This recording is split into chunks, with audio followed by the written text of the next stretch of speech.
I wasn't sure what to think when I first met Sandra Kelly. I didn't know her before she booked a counseling session. It seemed like she did it out of the blue.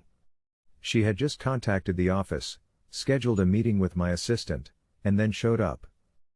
It was the last session of the day on a gray November Thursday. My workspace was covered in a long shadow caused by an awkwardly positioned streetlight outside. Sandra moved in her seat as I shut the blinds. She said, "I've sought treatment previously. But I feel like nobody truly pays attention, always." I said, "Therapy is frequently misconstrued. It doesn't imply that there is a problem with you. Just maintenance, really. As washing your hands or having a shower." She chuckled, "I haven't done my dishes in weeks." As she continuously slapped herself over the head, a shadow descended over her face. With every whack, her brown, wavy hair swayed. "No," she exclaimed. "My dishes are done. It's okay. I was making things up. I don't lie." I remarked as I sat down across from her, "No worries. Let's just talk and get to know each other, I say." She calmed down and nodded, "That sounds nice. I'm grateful." The sole child of Tomskog, Minnesota residents Bev and Linda Kelly, Sandra was born in 1993. When talking about her upbringing, Sandra exhibited a sense of distance as if she were reciting a prepared statement.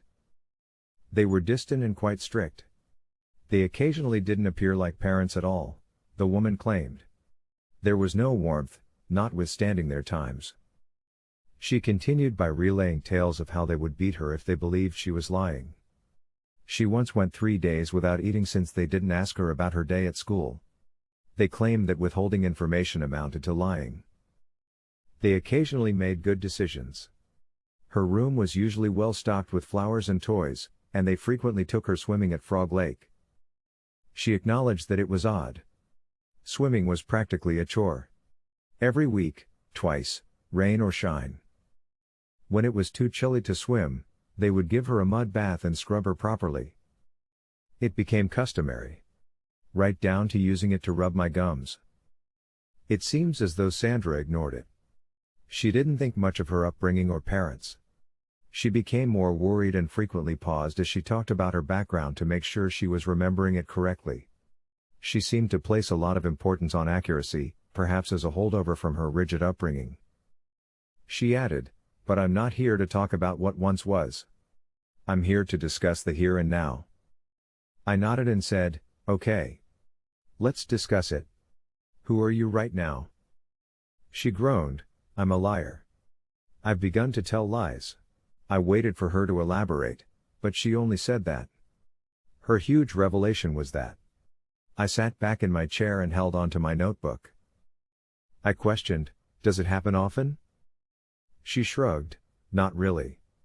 Once in a while. But I find it incredibly annoying.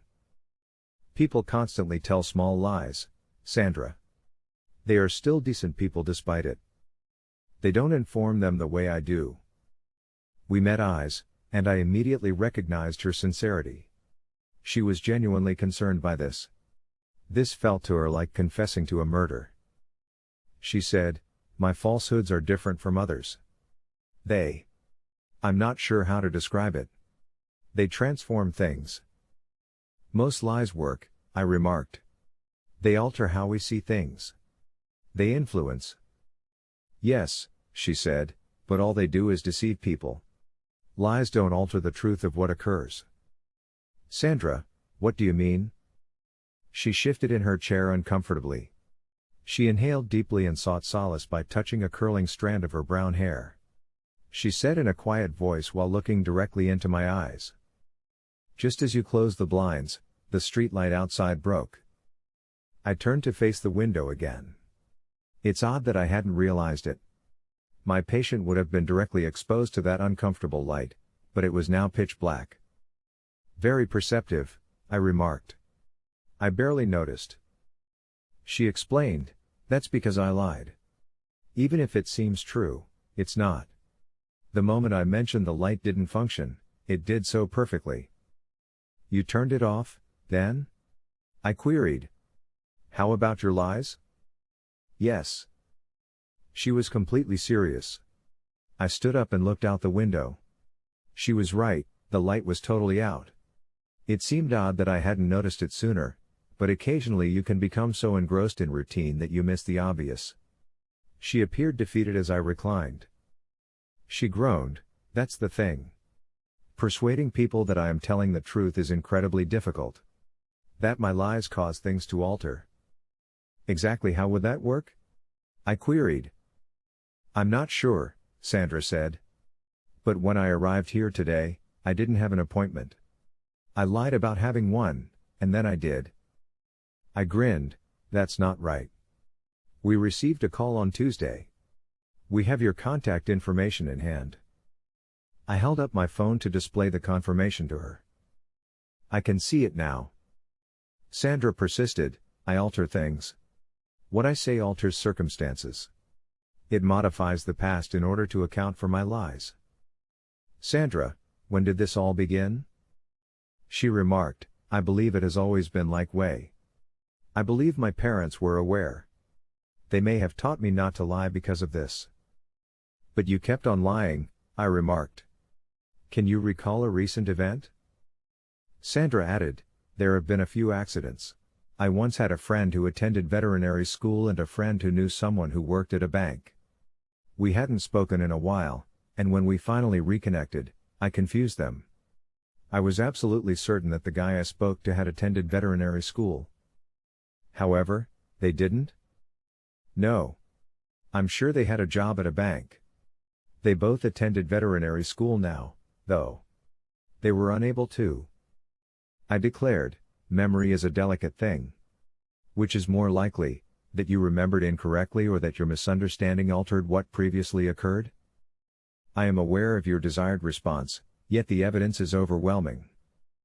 "So, Sandra, what brought you here today?" "I'd like to quit lying. I want to stop lying forever."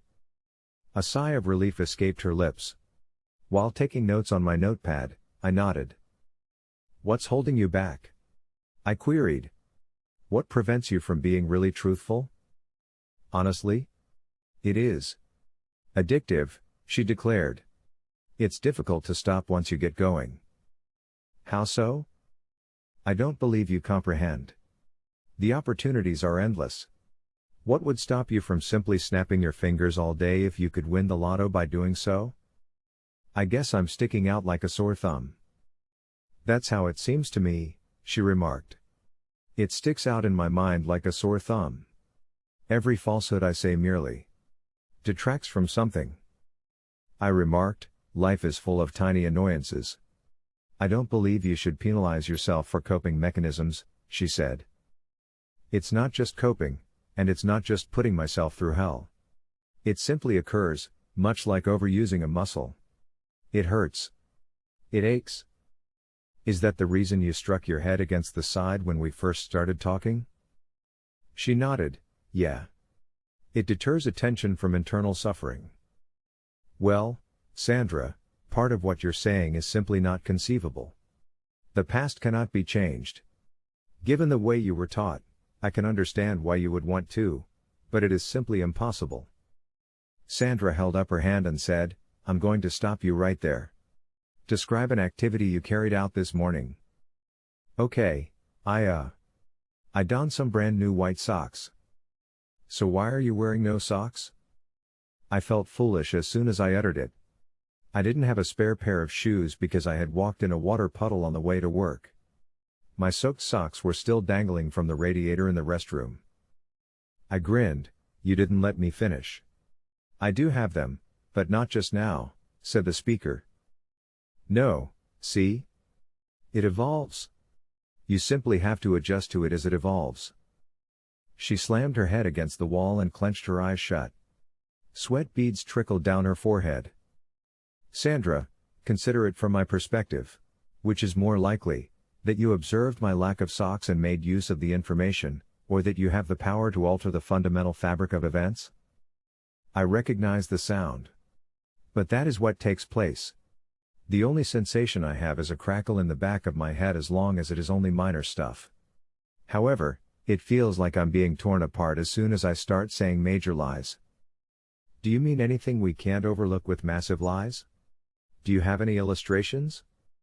She nodded. The first lie I ever told. When I was a child, I had this dream about sunflowers.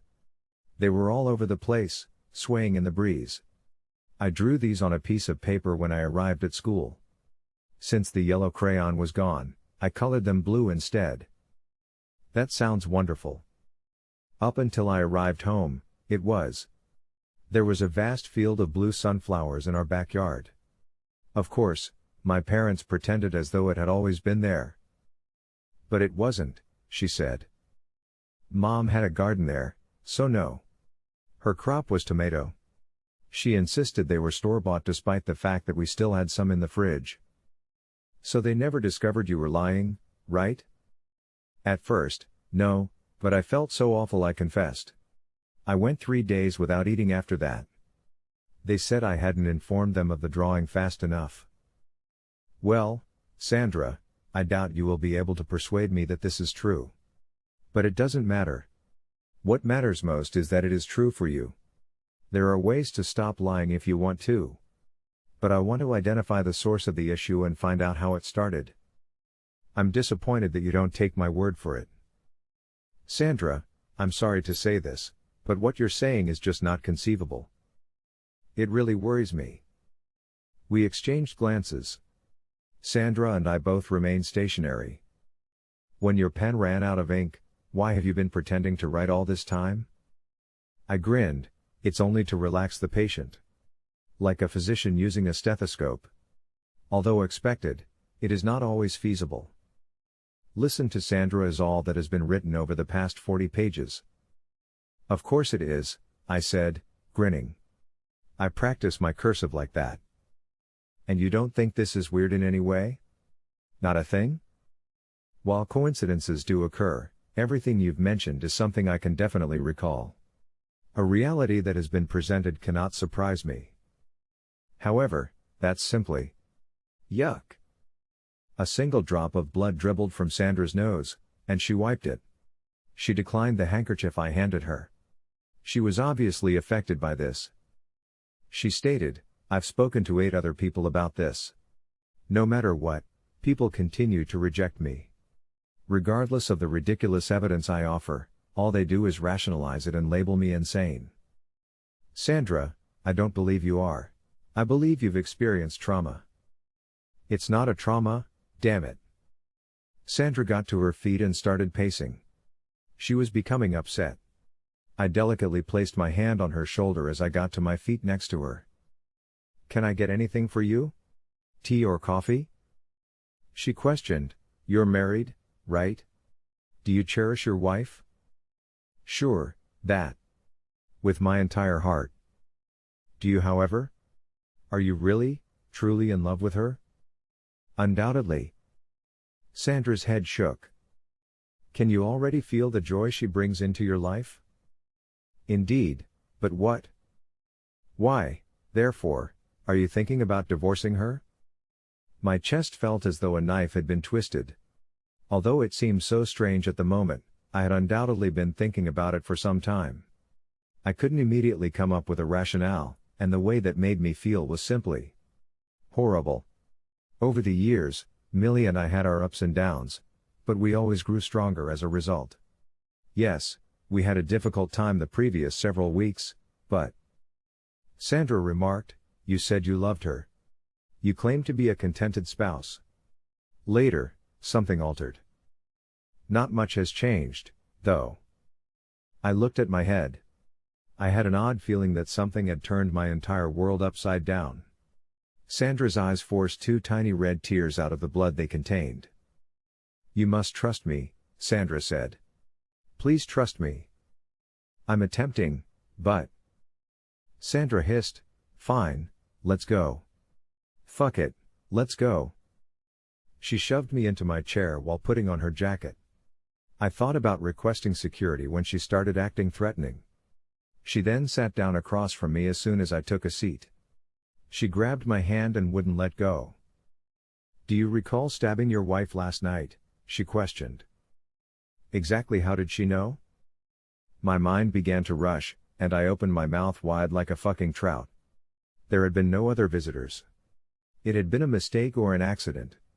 Although we had discussed it, there had been no serious discussion about getting a divorce. Then it just got worse. You laid her to rest in the backyard. Your hands still have a soiled odor. She continued, what do you think about that? No, you cannot. My body was starting to shut down. Something like a shock factor is going through my head. My eyes began to tear up, and my hands began to tremble. I could clearly recall every detail. Shovel after shovel of soil smothered Millie's gentle hands. I tried to scrub the fragrance from my hands but was unsuccessful. My fingernails still had dirt under them. I had tried to ignore it after it had already happened. Pretending there is nothing. An excuse? Why would you act in that way? You did love her, right? I did. I had a deep, abiding love for Millie. Yet you continued to keep her head wrapped in plastic in the back of your goddamn freezer. No doubt. I was unable to let her go. I started crying. I sobbed like a real baby. Sandra was unable to have known this. I hadn't even fully acknowledged it to myself. Compartmentalizing. 1,000 minor factors contributed to what I did, but seeing them all laid bare in front of me like this was too much. My entire universe was imploding. Even though my mental stability had already been perched precariously close to sliding off the cliff, it now felt as though I was falling naturally. A pallid hand outdoors feeding the worms. A bleach and chlorine smelling bathroom. I couldn't bear to look at that perfectly nice hacksaw ever again. Through flimsy plastic, I could see green eyes imploring me, why? I was so furious that I threw myself off the chair. She is unable to know. Suddenly, Sandra was bleeding from her mouth, eyes, and nose. Even so, she grinned. She exclaimed, every time. Why doesn't anyone ever pay attention? You've had enough, I say. Really? Sandra shoved me aside, breaking the table leg in our line of sight. She used a hat rack to hold me down as I fell to the ground on my back. You put your daughter to death in a well. With your vehicle, you struck your mother. You used the loaded gun in your car's trunk to kill 3 hitchhikers. I couldn't help but scream as the memories rushed back to me. It was actual. All of it. Exactly how did she know? It had been a while. I was so good at hiding my tracks. She was dragged down to the floor next to me after I grabbed hold of her foot. I could hardly see her through my tears, but I knew I had to take action. I had to end the discomfort. I had to cut her off. She resisted my attempts to put my hands around her neck. I underestimated her might. She choked when one of my hands touched her neck and said, then again. Hasn't everything I've said today been a lie? My thoughts vanished totally. My vision began to blur as I noticed Sandra standing up. Her eyes were fully blood red and swollen. Coughing continuously, she continued to pound the side of her head with the palm of her hand. She most likely has a bruise from me. But it was. The biggest things take some time to make sense of, she remarked. Give it time, I said. I don't, that wasn't anything I did. No, I didn't. Naturally, no. I only said false things. But why? How? Sandra sighed, I guess that's enough. I won't claim to be surprised. Nobody ever gives me credit. Just try to keep Sandra Kelly, a young human woman, in your mind rather than the image you have of me. I was still seated on the floor as she left the office. I was even unable to comprehend why. I had no cause to be angry or confront her. Sure, she had been inciting me with ideas of my family being harmed, but to assault her in that manner? It was crazy. Or some sort of hysteria brought on by stress. The dim light from the streetlight outside warmed the back of my neck as I sat by myself in my office. I'm not sure what to believe, and I'm not sure if I'll ever reason anything to the point of insanity, but I do know that it completely shocked me. Sandra had a quality that I had never noticed in another patient. And to some extent, I think she is aware of an impossibility. In addition, Even though Millie was sound asleep in the adjacent room, I was actually afraid when I returned home that evening and opened my freezer. However, the astonishment I felt upon hearing what Sandra had spoken and the mental pictures it sparked persisted. It was still there, the empty space in my garden, the hacksaw in the garage. Unused. That night, when I dreamed of murder, I tightly clutched Millie. As though it had actually occurred. If only momentarily.